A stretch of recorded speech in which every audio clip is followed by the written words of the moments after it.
مرحبا، كيفكم؟ إن شاء الله تكونوا بخير. معكم سهى من بسكوتارت. مبارك عليكم الشهر الفضيل.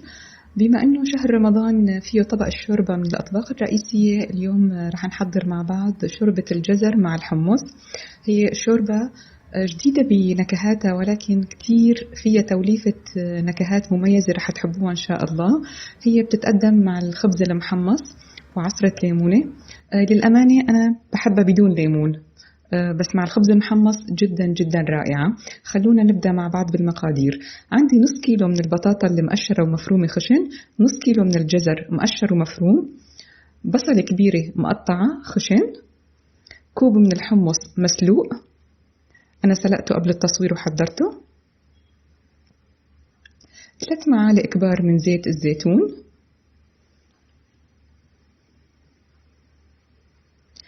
التوابل المميزة رح نستعملها. عنا معلقة صغيرة من الثوم المهروس، معلقة صغيرة من الكمون، نصف معلقة صغيرة من الفلفل الحمراء، معلقة صغيرة من الكزبرة، 6 أكواب من مرق الدجاج، أكيد في عنا ملح وفلفل أسود.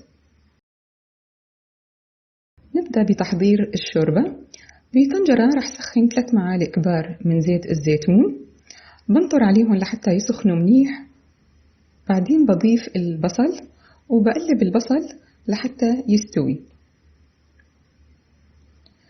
لحتى نسرع بعملية نضج البصل بنضيف عليهم رشة ملح. رشة الملح رح تخلي البصل ينزل ميته وبيستوي بشكل أسرع.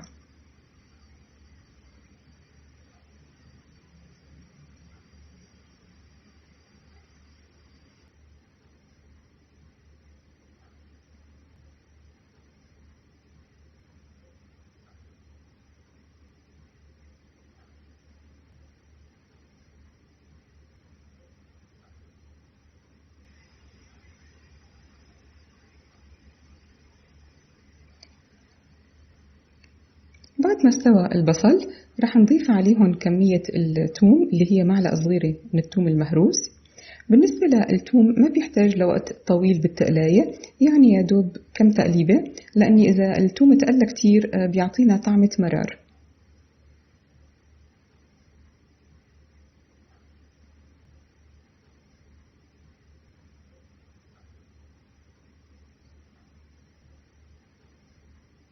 هلأ بعد ما تقلى البصل والثوم بننزل عليهم بقية الخضار اللي هي نص كيلو من الجزر المقشر والمقطع، بقلبه شوي، وبعدين بنزل عليهم كمية البطاطا كمان هي نص كيلو بطاطا مقشرة ومقطعة خشن، ورح نقلبهم تقريبا حوالي 5 دقائق. طبعا التقليب على نار متوسطة. بعد 5 دقائق بننزل عليهم مرق الدجاج، 6 أكواب من مرق الدجاج، ونتركهم لحتى يغلوا. بترك مرق الدجاج مع الخضار لحتى يغلي. بالنسبة لهي الوصفة مرق الدجاج أساسي، يعني ما تستبدليه بالمي العادية، ما بيعطيكي نفس النكهة.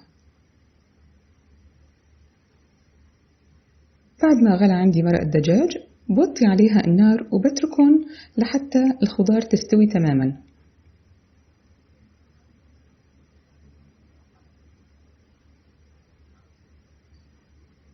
طبعا أكيد أثناء الطبخ بحركهم كل شوي مرة على مرة. بعد ما ضمنت إنه الخضار استوت، أنا حولت هون على الغاز لأني الكهرباء للأسف انقطعت عندي. بعد ما الخضار استوت نزلت عليهم كوب من الحمص المسلوق. رح أترك الحمص يغلي مع الخضار لمدة 10 دقائق لحتى تتشرب الشوربة من نكهة الحمص. بعد مرور 10 دقائق صار وقت نضيف البهارات.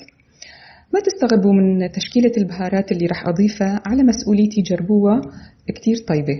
عندي معلقة صغيرة من الكزبرة، معلقة صغيرة من الكمون، في نص معلقة صغيرة من الفلفلة. أنا ما رح ضيفها كلها هلأ لأني الفلفلة اللي عندي كتير كتير حادة، رح ضيف شوي وبدوق وبعدين بشوف إذا كان تحتاج أكتر أو لا.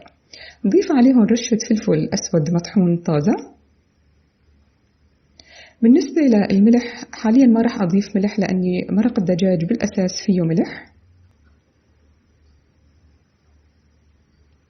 حاليا رح نطحن الشوربة. فيكي تطحنيها بخلاط الكوكتيل، أو إذا عندك هذا الخلاط العمودي بيسهل عليكي العمل كتير. نطحنها بشكل جيد لحتى تصير كريمية.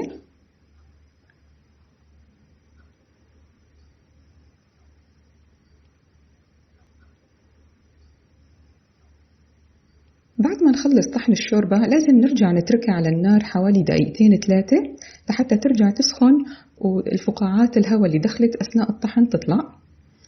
رح دوق الشوربة وأركز الملح.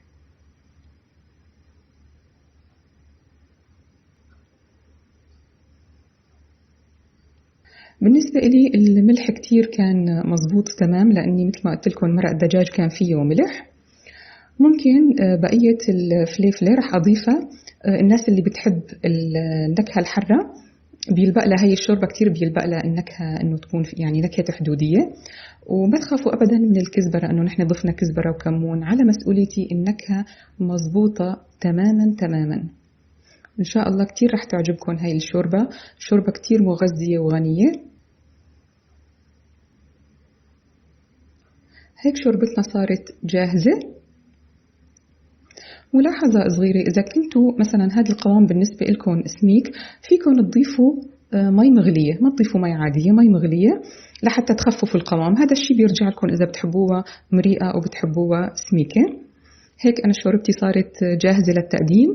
بنقدمها مع الخبز المحمص، سواء الخبز العربي الرقيق إذا حمصتوه، أو حتى الخبز الأفرنجي إذا قطعتوه مكعبات وقليتوه بالزيت. بالحالتين كتير طيبة، جربوها رح تحبوها إن شاء الله. ولمزيد من الوصفات ممكن تزوروا موقعي biscotart.com. باي.